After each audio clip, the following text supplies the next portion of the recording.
Olá, é um prazer estarmos juntos novamente. Começa agora o programa Vida em Foco. Todos temos perguntas e o Espiritismo tem respostas para os desafios da existência humana. O programa de hoje fará reflexões acerca de temas do cotidiano que podem ajudar a viver melhor. Esta é uma das grandes contribuições do Espiritismo para você. Fique conosco.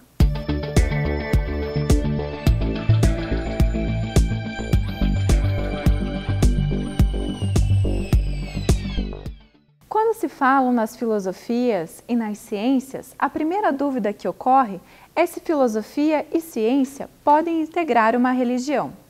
Muitos afirmam de pronto que nada tem a ver religião com filosofia e ciência. Com a doutrina espírita ocorre a mesma coisa, ou o espiritismo é religião? Qual a base em que se assenta a doutrina espírita para afirmar que é uma religião?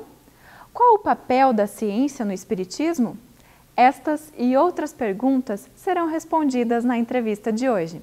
A Vida em Foco traz também curiosidades, crônica, o Espiritismo esclarece e, fechando o nosso encontro de hoje, mais reflexões sobre a doutrina espírita e os ensinamentos de Jesus.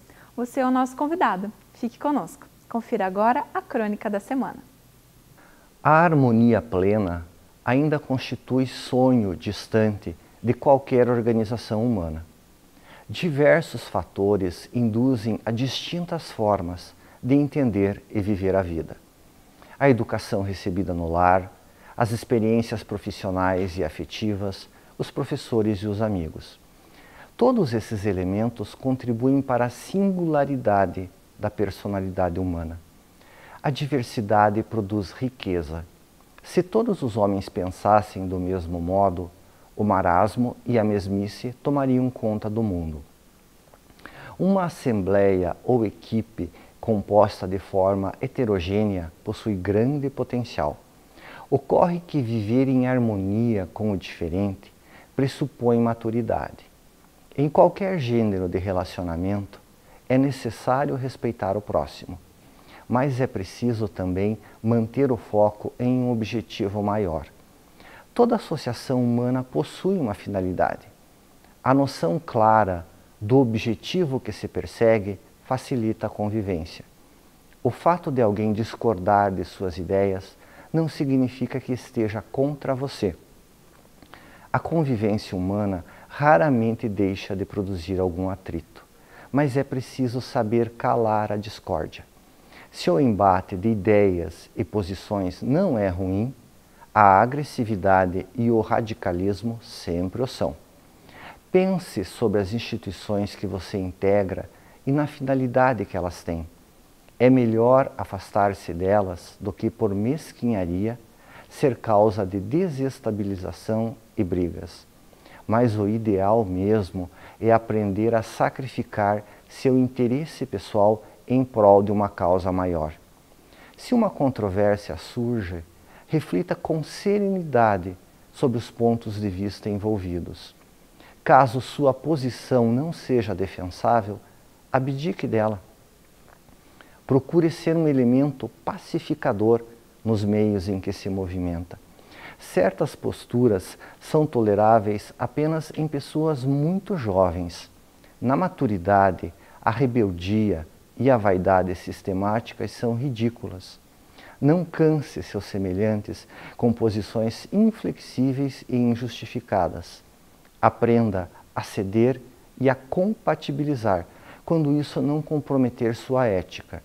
O homem sábio identifica quando deve avançar e quando precisa recuar, mas sempre o faz de forma sincera e digna.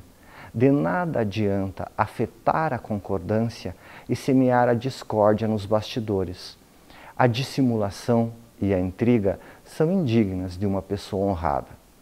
Quando se engajar em uma causa, sirva-a com desinteresse, mas principalmente nunca a prejudique por radicalismo e imaturidade. Espiritismo é religião? Acompanhe o quadro de entrevista e saiba mais sobre este assunto.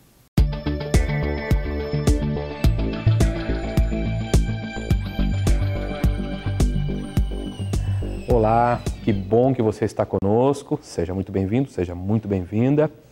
Temos mais uma vez aqui a alegria, a honra mesmo de receber Cosme Massi. Seja bem-vindo, Cosme. Obrigado. Mais uma vez. Cosme, mestre e doutor em lógica, em filosofia e lógica da ciência. É filosofia da ciência e lógica. Eu nem sei o que é isso, Cosme. É muita coisa para mim. Né? Então, Cosme, claro, eu aproveito, né, já que você tem esses anos todos, essas décadas de pesquisa na obra kardeciana, né, e esse conhecimento acadêmico também, então isso é muito importante, né, juntando esses dois setores. Há muitas dúvidas a respeito, Cosme, de um aspecto do espiritismo. Há muita gente tentando desqualificar, outros espíritas não sabem direito se é ou se não é. O espiritismo é religião ou não é religião, Cosme? Muito boa pergunta. Se nós tivéssemos que responder assim de chofre, a gente diria sim, se você considerar a religião no sentido em que Kardec o considera, no sentido filosófico do termo, não se você considerar no sentido dogmático, em que a gente, em geral, costuma utilizar a palavra. Né? Se você imaginar uma religião com sacerdotes, com cultos exteriores, com adoração, com práticas exteriores de adoração, claro que a pessoa que estiver nos ouvindo vai dizer, peraí, mas não tem isso no Espiritismo. Sim, mesmo porque nós estamos falando da França, né? Segundo as definições e o dicionário francês. Na verdade, as definições sobre a palavra religião, elas são muitas. Se você abre, por exemplo, um dicionário, religião sofre, como qualquer palavra, do que a gente chama de polissemia, variedade de sentidos.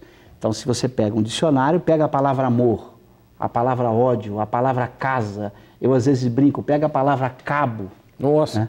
Cabo de guerra, cabo do exército. Exatamente. Então, qualquer palavra sofre isso, que é variedade de sentidos. A palavra religião, ela também tem isso. Ela tem um sentido etimológico, primitivo, de religare, de elo, de ligação, de comunhão de pensamentos, de ligação dos homens entre si, num laço de fraternidade, de ligação com Deus. Nesse sentido, claro que o Espiritismo seria uma religião, como Kardec vai dizer na Revista Espírita. Ele diz isso, textualmente? Exatamente. Há um artigo, aqueles que estiverem nos ouvindo, nos vendo, nos assistindo, poderão acompanhar num artigo de dezembro de 1868 da Revista Espírita. Quer dizer, pega a Revista Espírita do ano de 1868, procura lá o mês de dezembro e tem lá um artigo que Kardec escreve exatamente cujo título é essa pergunta. O Espiritismo é uma religião?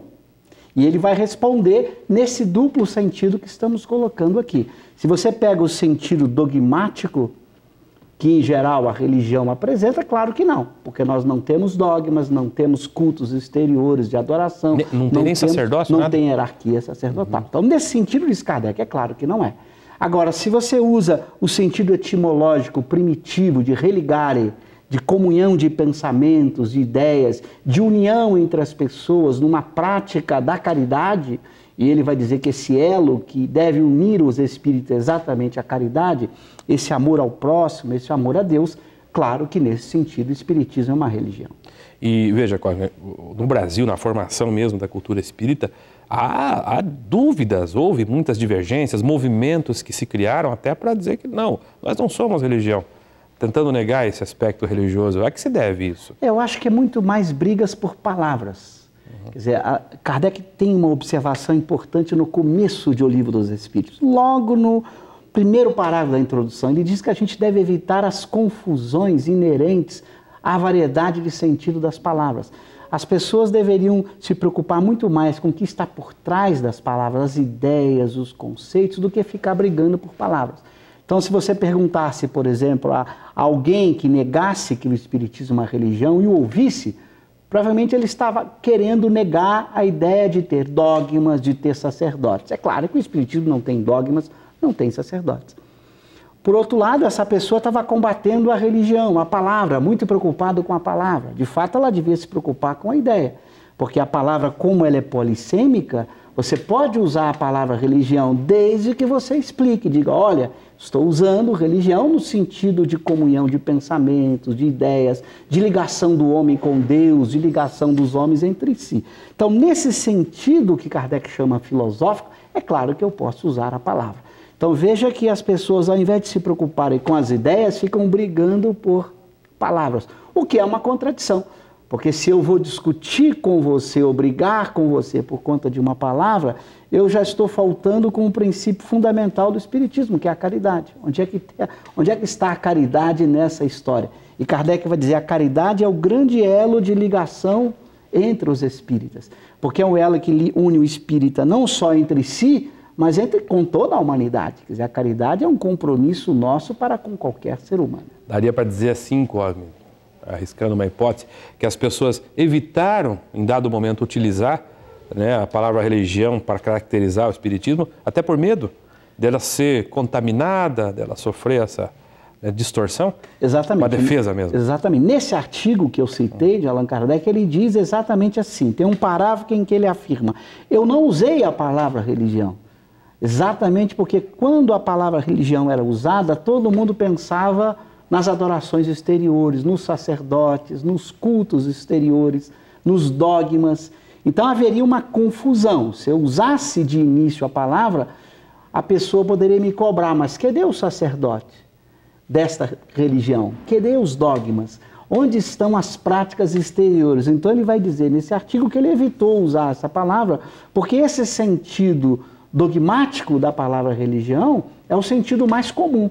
Então ele preferiu encontrar o momento adequado para dizer, olha, como o Espiritismo propõe a comunhão de pensamentos, a ligação do homem com Deus, a ligação das pessoas entre si, num laço de amor e caridade, então, se eu usar a palavra religião no sentido etimológico e filosófico do termo, é claro que Espiritismo seria uma religião. Então veja o bom senso, evitar a briga, a confusão, a disputa por palavras, para que as pessoas tivessem um amadurecimento para perceber que o importante são as ideias que estão por trás das palavras e não a palavra em si. Ok. Cosme, a gente faz um intervalo, já volto, tem mais pergunta para você. E você fique conosco, que a gente já retorna. Vamos para um breve intervalo e logo voltaremos com a segunda parte da entrevista. Não saia daí.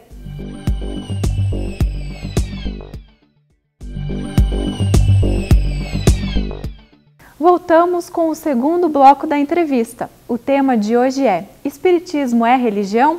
Vamos assistir. Estamos de volta. Estamos aqui falando com Cosme Massi a respeito de se o Espiritismo é ou não é uma religião, né? Já falamos bastante coisa, Cosme, mas a gente sabe, né, que o Espiritismo tem um aspecto tríplice. Nada obstante, o Livro dos Espíritos está lá, né, na contracapa. É uma obra de filosofia, né? Explique para a gente o que é esse tríplice aspecto do Espiritismo, o que Kardec quer dizer com isso. Muito bom, Márcio. Primeiramente, começamos pelo aspecto que Kardec usa fundamentalmente como definição do Espiritismo na obra O que é o Espiritismo, no seu preâmbulo. Ele vai dizer que o Espiritismo é uma ciência que trata dos espíritos do ponto de vista da sua natureza, sua origem e seu destino, e das relações dos espíritos com o mundo corporal. Por que ele apresenta o Espiritismo fortemente como ciência? Porque todos os princípios, todas as leis que serão estabelecidas, elas são estabelecidas pelo mecanismo da experiência. Não foi Kardec inventando as leis. Kardec foi descobrindo essas leis na interação experimental que a mediunidade propicia.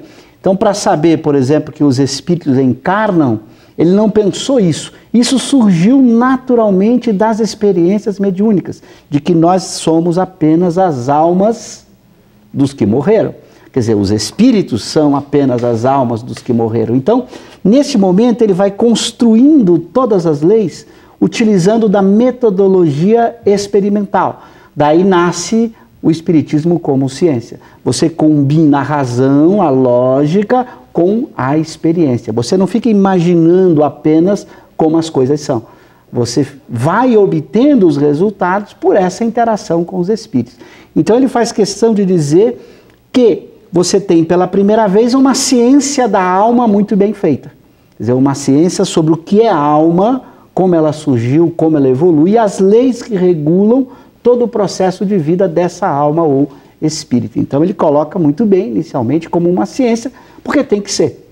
Agora, desta ciência você faz especulações mais profundas, você vai à raiz de determinadas questões, você vai buscar uma compreensão muito mais profunda desta realidade que a ciência apresentou. Por exemplo, você vai chegar a Deus, você vai chegar na imortabilidade da alma, em que a alma é, num certo sentido, imortal, porque ela nunca vai deixar de ser. Consequências que você vai extraindo da ciência espírita e que são consequências filosóficas, porque elas respondem às indagações mais profundas acerca do que é o homem, de como ele surgiu, para onde ele vai. Então veja que a filosofia nasce como consequência desta ciência que foi muito bem estabelecida por ele. Então por isso surge então a ciência. Mas no momento em que você começa a investigar esta filosofia, você descobre determinados princípios éticos e morais que permitem explicar a vida moral do espírito e sua relação com Deus e com o universo. Eu tenho uma dúvida, Cosme. Kardec usa no original o termo moral ou ética? Muito boa. Na verdade, ele sempre usa a palavra moral, o que era muito comum à época na filosofia francesa. Os franceses no século XIX, eles não usavam a palavra ética tal como nós usamos hoje. Então você tinha a palavra morale em francês, que significava tudo aquilo que dizia respeito ao espírito, ao ser pensante. Só para dar uma referência a quem está nos assistindo, Auguste Comte, por exemplo, o grande filósofo francês, ele classificava as ciências em dois grandes grupos. As ciências físicas, que tratam propriamente da matéria, e as ciências morais, que tratam do espírito. E para ele, espírito era o ser pensante, era o homem. Então veja, a palavra moral seria usada como um sinônimo de espiritual, daquilo que diz respeito ao espírito, que é o sentido que Kardec vai usar. Se você observar bem o Livro dos Espíritos, lá no item 617, ele divide as leis de Deus em dois grandes grupos. As leis físicas, que tratam da matéria, e as leis morais, que tratam do espírito. Então a palavra moral, morale em francês, tem esse uso como espiritual, aquilo que diz respeito ao espírito. E Cosme, qual é a importância, então, da gente dar essa característica religiosa para o espiritismo? Então veja, como eu falava, quando você começa a investigação filosófica e você entra nas consequências morais, ou seja, as consequências para o espírito do que essa ciência estabeleceu, você chega numa ética ou numa moral, a gente usa hoje o termo ética. Descobrimos também que esta moral é a própria moral do Cristo, ou seja, não havia nenhuma novidade na moral que o espiritismo obtinha como consequência da ciência espírita. E chegamos também a uma visão de Deus e da própria vida. Daí vai nascer esse lado religião no sentido filosófico, uma vez que você cria agora, pela moral, pela ética, uma comunhão entre o homem e Deus, entre os homens entre si. Então surge a religião no sentido, como eu disse, filosófico do termo, sem dogmas, sem rituais, sem práticas exteriores de adoração, mas como consequência natural desta filosofia. Então veja que por esse caminho o tríplice aspecto se apresenta, apenas com observação. Quando eu digo assim, o espiritismo é ciência, é filosofia e a religião, eu costumo escrever diferente, eu costumo dizer assim, o espiritismo é ciência, é filosofia, no sentido usual das palavras, e é uma religião no sentido filosófico da palavra. Porque no sentido dogmático não daria. Para dar um exemplo, por que não daria? Se o espiritismo fosse uma religião no sentido dogmático do termo, ele não poderia ser uma ciência.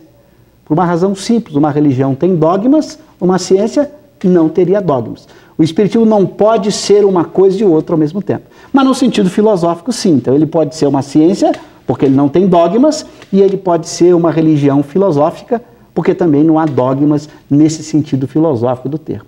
Então o tríplice aspecto exige apenas esse cuidado para você não criar confusão na cabeça do estudioso, achando que o espiritismo vai ter dogmas, vai ter sacerdotes, práticas exteriores de adoração. Tudo bem, Cosme. Agradeço pelos esclarecimentos, pela sua participação, pela boa disposição, e a você que nos acompanhou, a nossa gratidão, permaneça conosco e nós continuamos. Chegou o momento de esclarecer as suas dúvidas. Assista o quadro O Espiritismo Esclarece. Paulo, através do e-mail contato@vidaemfoco.com.br, mandou a seguinte pergunta: se Deus tudo sabe, conhece nossas necessidades, por que devemos rezar? Paulo, de fato, bem disseste que Deus tudo sabe, conhece a cada um de seus filhos e suas necessidades. e tem interferido em favor de todos eles, mesmo a revelia da vontade ou o conhecimento. Entretanto, os benefícios da prece são inúmeros. No Livro dos Espíritos, na questão 659, trata Allan Kardec do caráter geral da prece. Coloca a oração como um ato de adoração a Deus, como um meio de se aproximar do Criador, de pôr-se em comunicação com Ele. É no ato de orar que você se coloca em um estado de vibração capaz de entrar em contato com os espíritos superiores que estão disponíveis a te ajudar. Todos os encarnados têm à sua disposição um espírito protetor que está constantemente intervindo em nosso favor. Acontece que as atribulações do dia a dia e as preocupações mundanas têm nos afastado do contato com eles.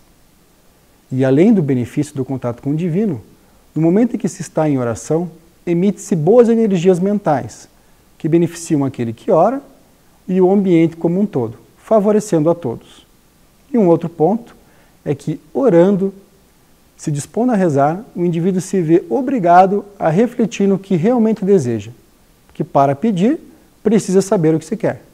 Então, orar passa a ser também um momento de autodescobrimento, conhecer os próprios desejos e refletir sobre o que realmente almeja na vida. Isso é aprender a pedir. Quando para refletir, percebe que tem muito a agradecer, e a prece também serve para agradecer.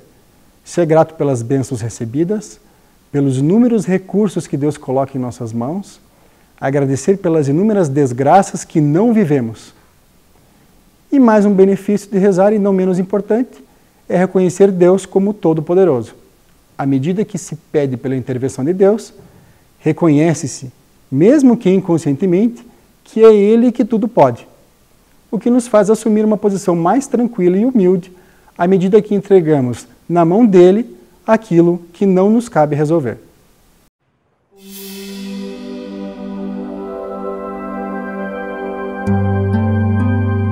Espiritualidade em gotas.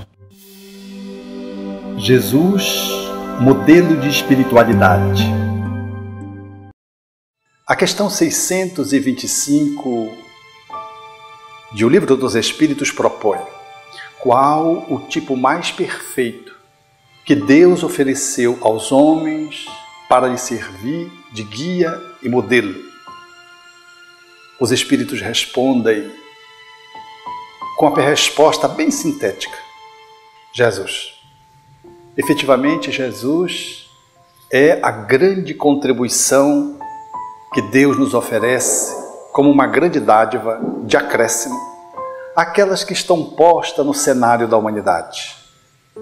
Nunca nos deixando órfãos, enviou Krishna, Buda, nos ofereceu Confúcio, Lao Tse, almas que povoaram a terra, trazendo-nos uma via de aproximação do divino. Jesus vem, valendo-se da cultura do seu povo, em profunda sintonia com a contribuição de Moisés, e dá, há 2000 anos atrás, a sua excelente contribuição ao ponto de ser considerado o homem-deus de tão grandioso que ele foi, dividindo a história antes dele e depois dele.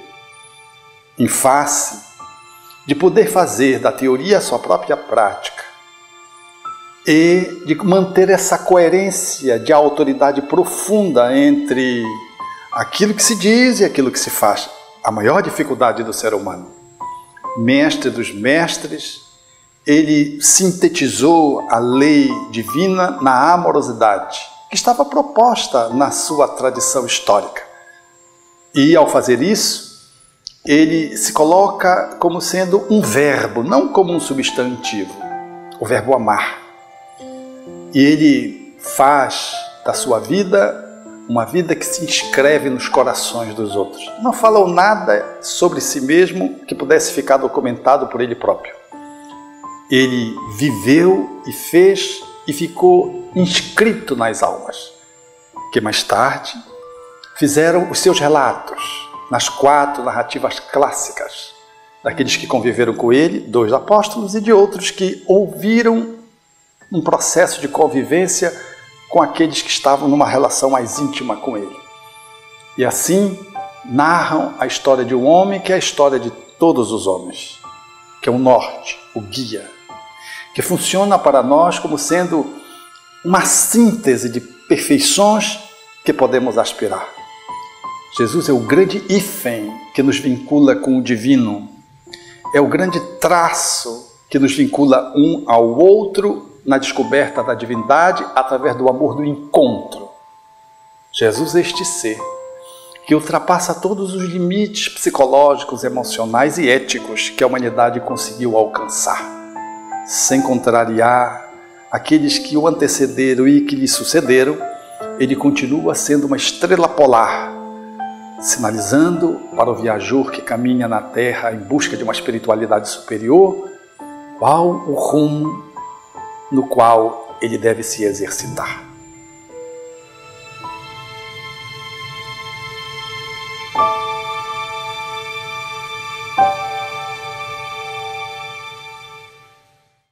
Obrigada por nos acompanhar até aqui. Sua audiência é muito importante para nós.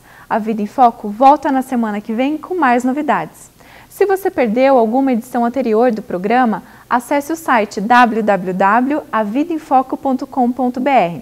Através do e-mail contato@vidaemfoco.com.br, você pode enviar suas perguntas e sugestões para a produção do programa.